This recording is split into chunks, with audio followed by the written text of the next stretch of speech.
शुभोदय छात्रों, कल आप लोग गाने वाले चिड़िया के बारे में जान चुके थे। इस कहानी में आपने क्या सीख लिया, कोई बता सकते?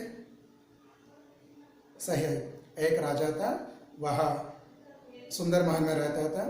उसे अपने महल पर गर्व था और यात्रियाँ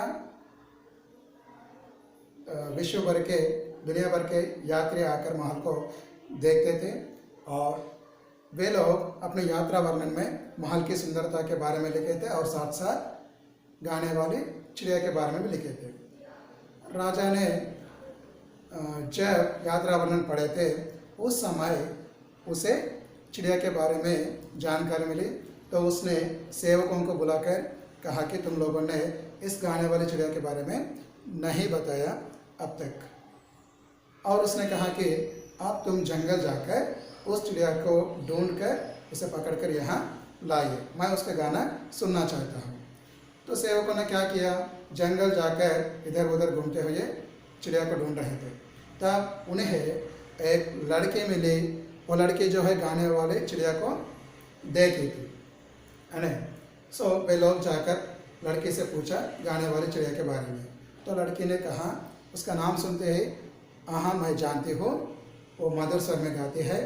जब मैं काम समाप्त करके, यहाँ काम समाप्त करके अपने घर लौटती हूँ, तब वह मुझे अपना मधुर संगीत सुनाती है। इससे मेरी सारी थकान मिट जाती है। इस तरह कहा। सैनिकों ने लड़की से अनुरोध किया। उनके अनुरोध से लड़की ने चिड़िया को बुलाया और कहा कि हमारे राजा तुम्हारा गाना सुनना चाहते हैं, क्या तुम वहाँ जाकर राजा को अपना गाना सुनाओगी? इस तरह लड़की ने कहा। चिड़िया ने मान लिया। अगले दिन से राजा के पास जाकर गाना गाने के लिए मान लिया। अगले दिन क्या हुआ, दरबार लगा हुआ है, सब लोग अपने अपने स्थानों पर बैठे थे और लड़की भी वहाँ पे उपस्थित थी। चिड़िया आकर मधुर स्वर में गाने लगी। चिड़िया के गाना सुनकर सब लोग मुग्ध हो गए। राजा भी बहुत खुश हुए, उनके आंखों से खुशी के आंसू भी निकले। तो राजा ने चिड़िया से कहा कि तुम यही रहो, मुझे जो चाहिए मैं सब कुछ तुम्हें दे दूँगा। तो इस तरह राजा ने कहा। चिड़िया ने मान लिया और महल में रह गया वहाँ पे। तो इस तरह चिड़िया जो चाहता है, खाना हो नहीं तो पिंजरा हो और पानी हो, वो सभी राजा ने सभी का प्रबंध करवाया चिड़िया के लिए। यहाँ तक आप लोग जान चुके हैं। अब आगे क्या हुआ आज हम पढ़ेंगे इसके बारे में। एक दिन चिड़िया को खेतों में मेहनत करने वाले किसानों की याद आई। उन सब से मिलने वह खेतों की ओर निकल पड़ी। जब राजा को चिड़िया दिखाई नहीं दी तो वह दुखी हुआ और अस्वस्थ हो गया। एक दिन क्या हुआ, चिड़िया को खेतों में रहने वाले किसान याद आई। वे लोग याद आने से चिड़िया महल छोड़कर खेतों की ओर निकल पड़ी। जब राजा को चिड़िया यहाँ पर नहीं दिखा दिया, राजा बहुत दुखी हुआ और दुखी हो गए और अस्वस्थ हो गया और सारी प्रजा राजा की अस्वस्थता के बारे में चिंतित थी मीन्स वरी। सारी प्रजा, सारे लोग राजा की अस्वस्थता के बारे में चिंता कर रहे थे। सभी सोचने लगे कि राजा को कैसे बचाए।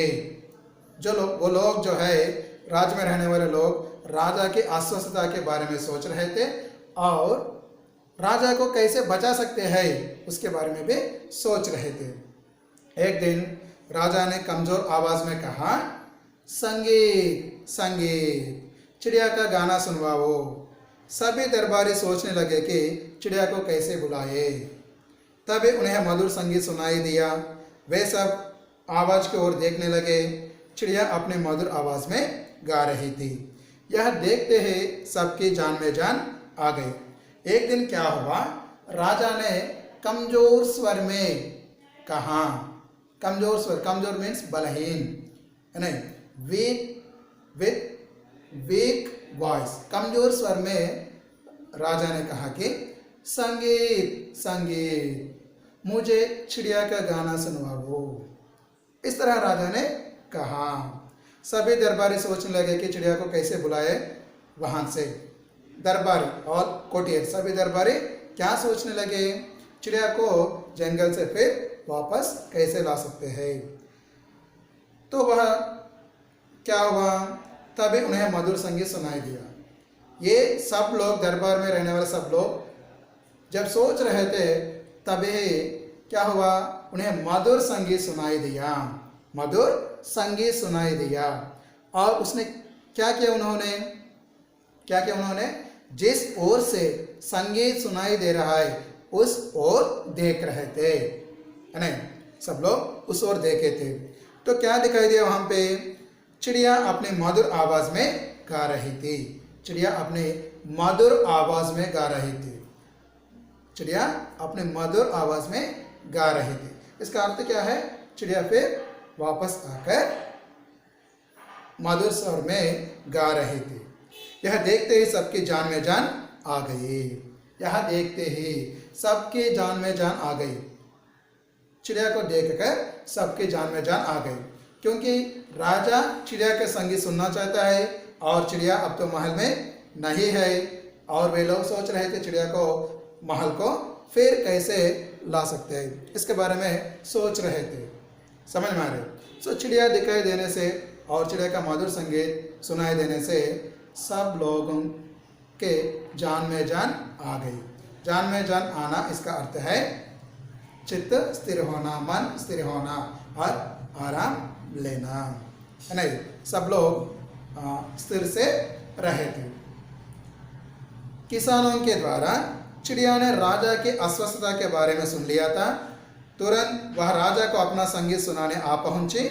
जैसे जैसे वहाँ गाना गाती, वैसे वैसे राजा की अस्वस्थता दूर होती। धीरे धीरे राजा स्वस्थ हो गए। वे चिड़िया से बोले, प्यारे चिड़िया, मेरे पास लौट आओ, मैं तुम्हें हमेशा राजमहल में रखूंगा। तो चिड़िया बोली, नहीं महाराज, मुझे अपना संगीत मेहनत करने वालों को भी सुनाना है। मैं हर दिन यहाँ आऊँगी और आपको भी अपना संगीत सुनाऊंगी। तो चिड़िया को कैसे पता चला राजा की अस्वस्थता के बारे में, बोले तो सारी जनता, राज्य में रहने वाले सारे लोग राजा के अस्वस्थता के बारे में चिंतित थे। समझ में आ रहे, राजा के अस्वस्थता के बारे में चिंतित थे। इसका मतलब सोच रहे थे, चर्चा कर रहे थे। सो खेतों में रहने वाले किसान भी राजा की अस्वस्थता के बारे में चर्चा कर रहे थे। जब वे चर्चा कर रहे थे, उनके द्वारा चिड़िया ने राजा की अस्वस्थता के बारे में सुन लिया था। तुरंत वहाँ राजा को अपना संगीत सुनाने आ पहुंची।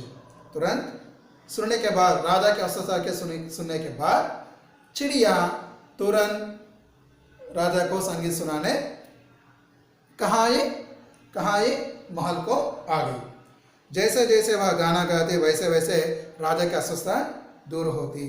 जैसे जैसे गाना गा रहे थे, वैसे वैसे गाना सुनते ही राजा की अस्वस्थता क्या हो रहे थे, दूर हो रहे थे, होते।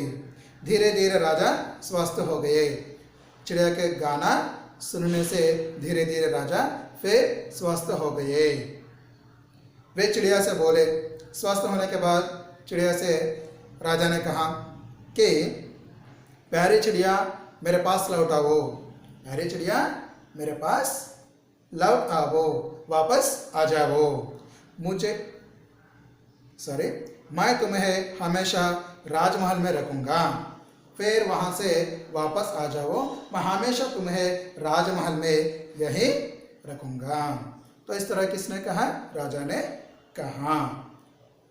तो चिड़िया बोली, नहीं महाराज, नहीं राजन, मुझे अपना संगीत मेहनत करने वालों को भी सुनाना है। मुझे अपना संगीत मेहनत करने वाले लोगों को भी सुनाना है। समझ में आ रहे, मुझे अपना संगीत, जो लोग मेहनत कर रहे हैं, जो लोग जंगल में काम कर रहे हैं, जो लोग खेतों में काम कर रहे हैं, उनको भी मुझे अपना संगीत सुनाना, मुझे वहाँ जाकर उनको भी अपना संगीत सुनाना है। इसलिए मैं हर दिन यहाँ आऊँगी, आपको भी अपना संगीत सुनाऊंगी। इसलिए हर दिन मैं यहाँ आऊँगी, आपको अपना संगीत सुनाऊंगी, फिर जंगल जाकर किसानों को और मजदूरों को भी अपने गाना सुनाऊंगी। समझ में आ रहे? तो इस तरह चिड़िया ने कहा, हाँ मैं हर दिन यहाँ आऊँगी और आपको भी गाना सुनाऊंगी। किसने कहा इस तरह? चिड़िया ने कहा। किससे कहा? राजा से कहा। चिड़िया की बातों ने राजा पर गहरा असर डाला। राजा ने कहा, वाह तुम महान हो चिड़िया, तुम मजदूर और किसानों के लिए राजमहल का सुख त्याग कर सकती हो, तो क्या मैं उनके लिए कुछ नहीं कर सकता? क्या उनके लिए मैं कुछ नहीं कर सकता? सो चिड़िया की बातें सुनकर राजा का मन पर गहरा असर पड़ गया। इसका अर्थ है असर डाला बोलता प्रभाव पड़ा। चिड़िया की बातें सुनकर राजा सोच में पड़े थे और उसके बाद राजा ने कहा, वाह तुम महान हो चिड़िया, वाह यू आर रियली ग्रेट, या महान हो चिड़िया, तुम मजदूरों और किसानों के लिए, मजदूरों के लिए और किसानों के लिए। किसान मालूम है आपको? यहाँ देखिए एक किसान है, खेत में जाकर रोजाना काम करता है, अन्न उगाता है, वो हमें दे रहा है, किसान। समझ में आया? ये किसान है।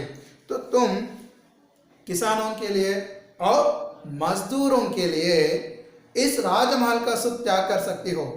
मैं क्या देना चाहता हूँ? राजमहल में रहकर आपको सुख देना चाहता हूँ, लेकिन इस राजमहल का सुख को तुम त्याग कर सकती हो, तो मैं उनके लिए कुछ नहीं कर सकता क्या?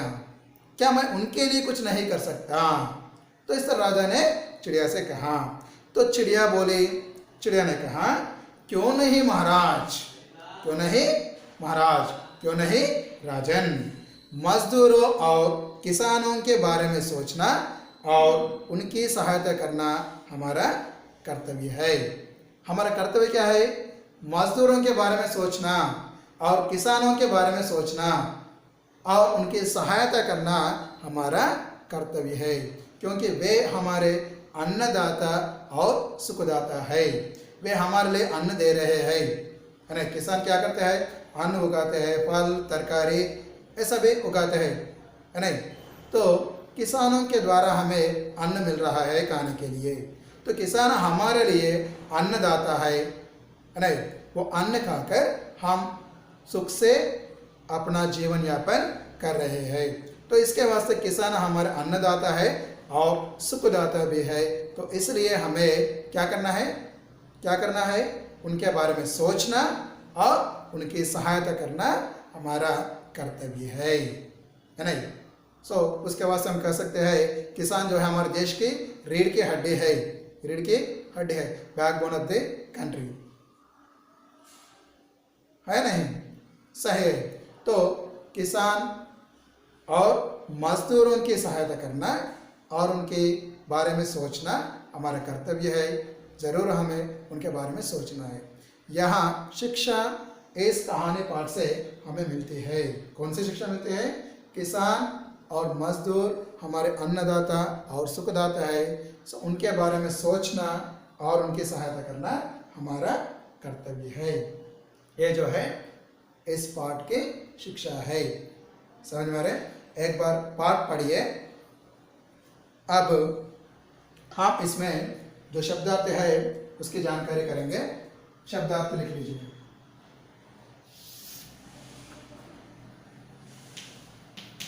शब्दार्थ,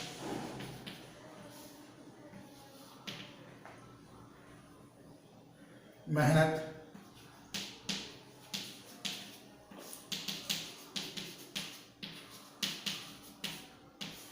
परिश्रम,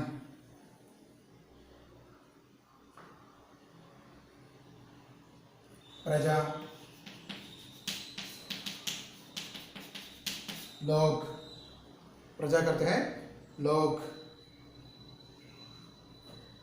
कमजोर,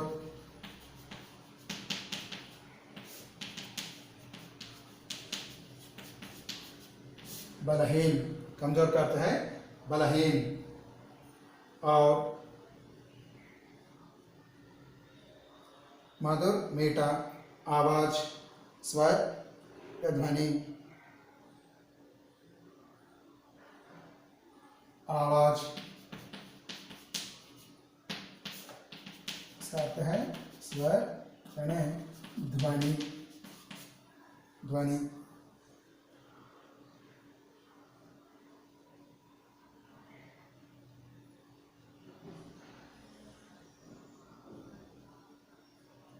हमेशा, सदा, सदा, हमेशा।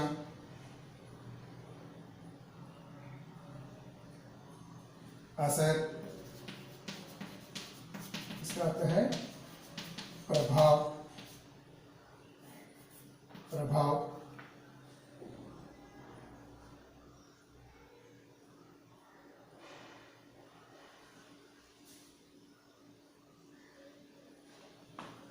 और कर्तव्य, कर्तव्य इसका अर्थ है दायित्व। सो ये नया शब्द है, इनका अर्थ आपको जानना है, समझ में आ रहा है। और इसके बाद इसमें कुछ व्याकरणांश है, व्याकरण के बारे में देखेंगे। व्याकरणांश समझ में आ रहा है, व्याकरणांश देखेंगे।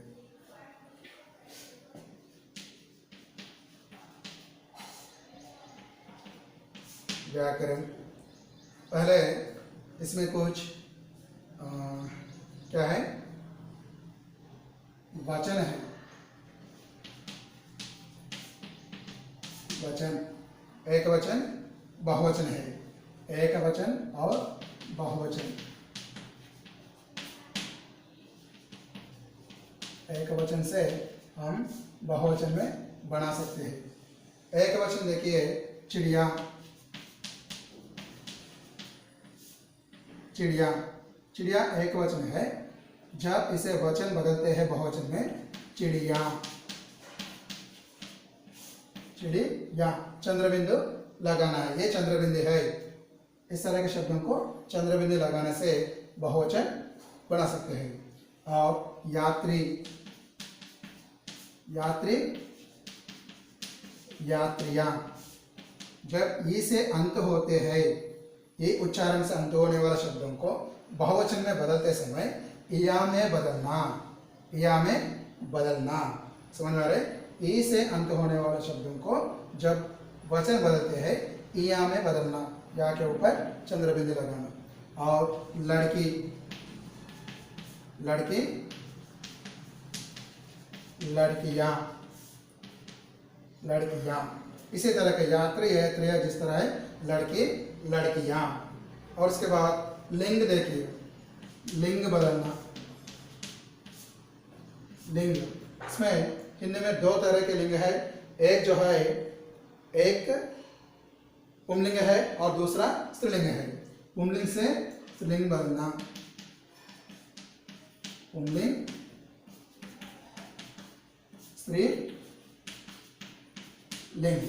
पुंलिंग से स्त्रीलिंग कैसे बना सकते हैं, यहाँ पे दिया गया है राजा, राजा पुंलिंग है, इसका स्त्रीलिंग रानी, राजा, रानी।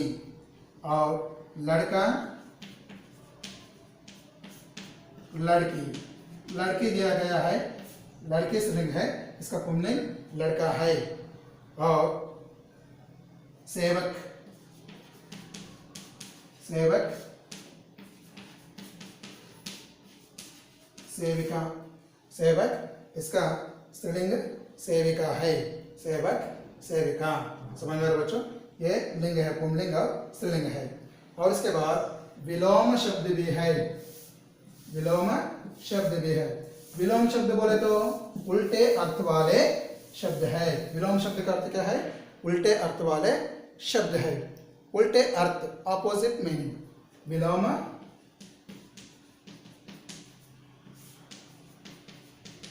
शब्द, विलोम शब्द है। जैसा मीठा,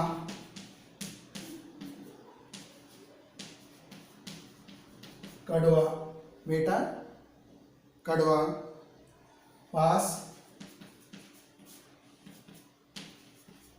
दूर, पास दूर, याद आना, याद आना इसका विलोम शब्द है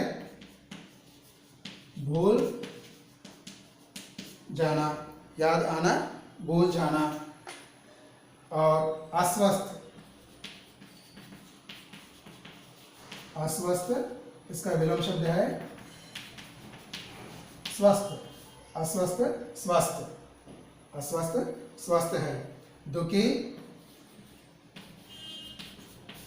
इसका विलोम शब्द है सुखी,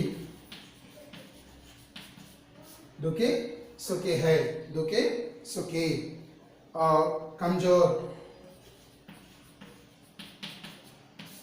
कमजोर बलवान,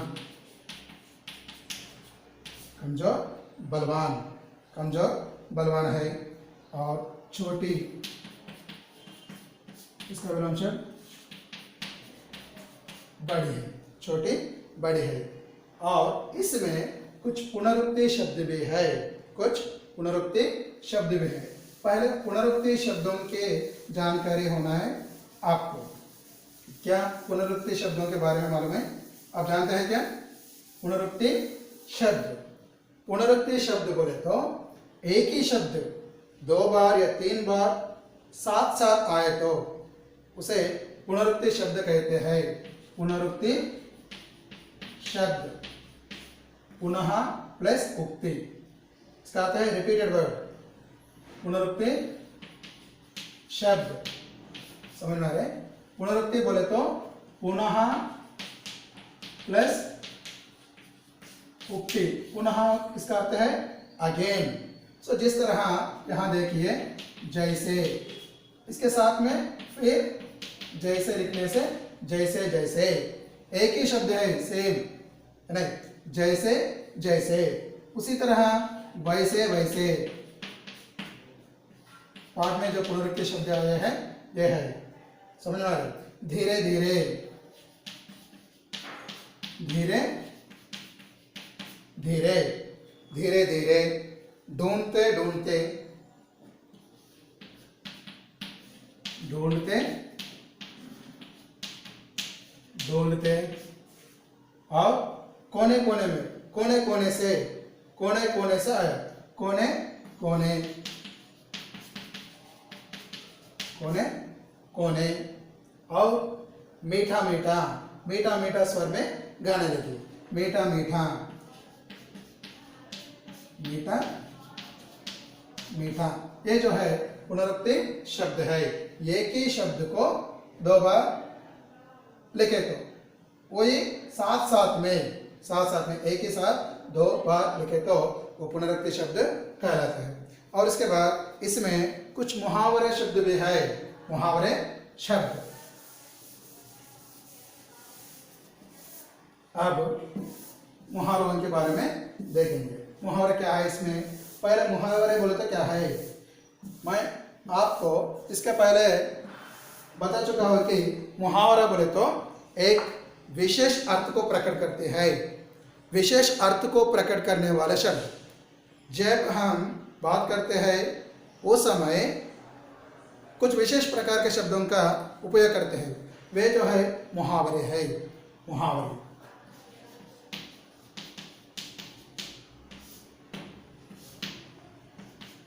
देखिए जैसा खुशी के आंसू आना, यह मुहावरा दिया गया है। इसका अर्थ क्या है? खुशी के आंसू आना, इसका अर्थ है बहुत प्रसन्न होना, ज्यादा प्रसन्न होना। इसका अर्थ है बहुत प्रसन्न होना। समझ आ रहा बच्चों? खुशी के आंसू आना, इसका अर्थ है बहुत प्रसन्न होना। और जान में जान आना, जान आना, इसका अर्थ क्या है? ये मुहावरे है और इसका अर्थ है, इसका अर्थ है जान में जान आना, चित्त स्थिर होना, मन स्थिर होना, नहीं तो आराम होना। चित्त स्थिर होना, जान में जान आना, इसका अर्थ है चित्त स्थिर होना। एंड थर्ड वन, असर डालना, असर डालना, इसका अर्थ है असर बोले तो प्रभाव, प्रभाव पड़ना, प्रभाव पड़ना, प्रभाव पड़ना। और आवाज देना, आवाज देने का अर्थ है बुलाना, आवाज देना, इसका अर्थ है आवाज देना मुहावरा, इसका अर्थ है बुलाना। किसी को बुलाते समय आवाज दिया बोल के बोलते हैं बुलाना, आवाज देना इसका अर्थ है बुलाना। इस तरह ये मुहावरे दिए गए। खुशी के आंसू आना, बहुत प्रसन्न होना, जान में जान आना, चित्त स्थिर होना, असर डालना, प्रभाव पड़ना, आवाज देना, बुलाना। ठीक है बच्चों, दूसरा पार्ट भी हो गया है। आपको क्या करना है, घर में इस पार्ट को फिर एक बार पढ़कर इसका भाव समझने के लिए कोशिश करना है। ठीक है, और उसके बाद पुस्तक में दिए गए प्रश्न के उत्तर लिखना है। समझ में आ रहा है बच्चों? ठीक है, घर में रहिए, सुरक्षित रहिए। धन्यवाद।